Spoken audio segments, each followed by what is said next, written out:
ओम नमो भगवते वासुदेवाय. सार्थ सुबोध ज्ञानेश्वरी.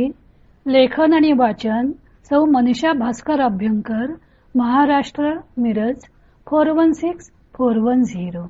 अध्याय 6. ध्यानयोग. अर्जुनास ब्रह्मप्राप्तीची इच्छा.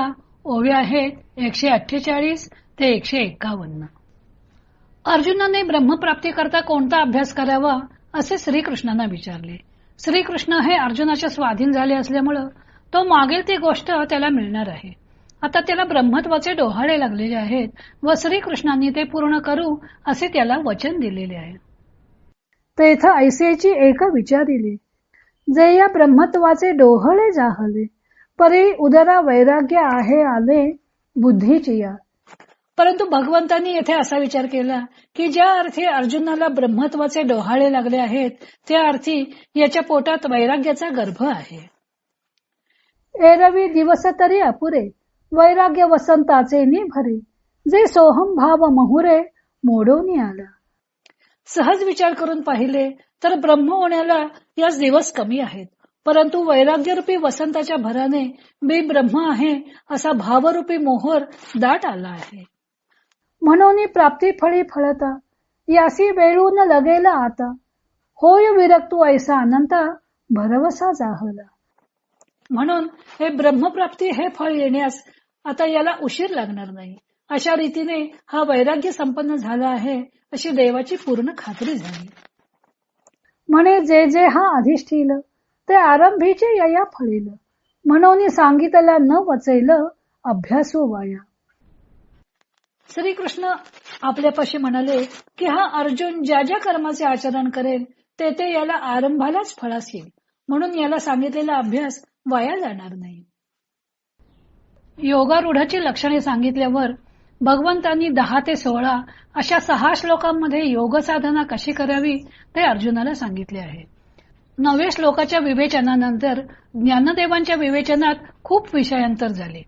श्रीकृष्णांचे पार्थ प्रेम, श्रोत्यांनी केलेली ज्ञानदेवांच्या टीकेची स्तुती, श्रीकृष्णार्जुनांचा महिमा, श्रोत्यांशी संवाद असे बरेच विषय आल्यावर आता अर्जुनाच्या प्रश्नाचे निमित्त साधून ज्ञानदेव पुन्हा आपल्या मूळ टीकेकडे वळलेले आहेत.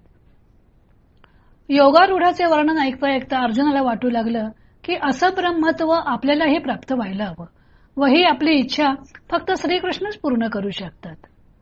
म्हणून ज्ञानदेवांनी अर्जुनाच्या तोंडी एक ओवी घातलेली आहे.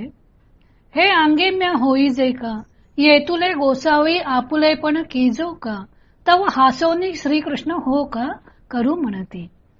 ही ओवी देऊन पुन्हा मूळ विषयाकडे आपल्या विवेचनाचा रोग त्यांनी वळवलेला आहे.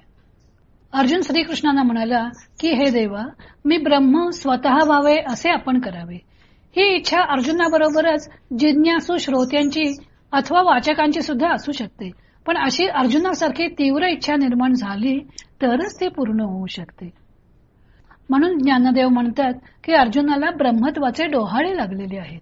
आईच्या पोटात गर्भ राहिला की त्या गर्भाच्या आवडीप्रमाणे आईला नाना पदार्थ खावेसे वाटू लागतात, नाना गोष्टी कराव्याशा वाटतात. एकदा पोटात गर्भ राहिला की ते बीज दिसामाशी वाढत राहते व एक दिवस व्यक्तदशेला येते. अर्जुनाच्या पोटात ब्रह्मत्वाचे बीज वाढू लागलेले आहे, त्या अर्थी एक दिवस नक्कीच ते पूर्णत्वास जाईल. पोटातील गर्भ व्यक्तदशेला येण्यास 9 महिन्यांचा काळ जावा लागतो, त्याची पूर्ण वाढ व्हावी लागते. भगवंतांच्या उपदेशामुळे अर्जुनाकडे ब्रह्मत्वाचे बीज फार झपाट्याने वाढत आहे. हे ब्रह्मत्वाचे बीज कोणते तर वैराग्य. ज्ञानदेव म्हणतात की बुद्धिरूप उदरात वैराग्य आले आहे. थोडक्यात ब्रह्मरूपत्व प्राप्त करायचे असेल तर वैराग्याची आवश्यकता आहे असं ज्ञानदेवांना यातून सुचवायचं आहे. 48व्या ओवीत ज्ञानदेव दिवस तरी अपुरे असे म्हणतात. यातून ज्ञानदेवानी अर्जुन लवकरच ब्रह्मत्वास पावेल ही एक गोष्ट सुचवलेली आहे, पण अर्जुन ही गोष्ट रणांगणावर विचारते. या युद्धाच्या पार्श्वभूमीवर ही योग चर्चा करणे उचित होईल का असेही त्यांना वाटून गेले असावे. तेव्हा दिवस तरी अपुरे या चरणात कदाचित ही चर्चा करण्याची ही योग्य वेळ नाही असेही सुचवलं असावं. या ओवीत ज्ञानदेवानी वैराग्यावर अंकुराची कल्पना केली आहे. आता 149व्या ओवीत ते वैराग्यावर वसंत ऋतूचं रूपक करत आहेत.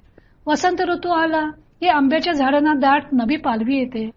झाड मोहराने भरून जाते. एकदा मोहराने झाड भरले की मग त्यावर आंबे लटकण्यास वेळ लागत नाही.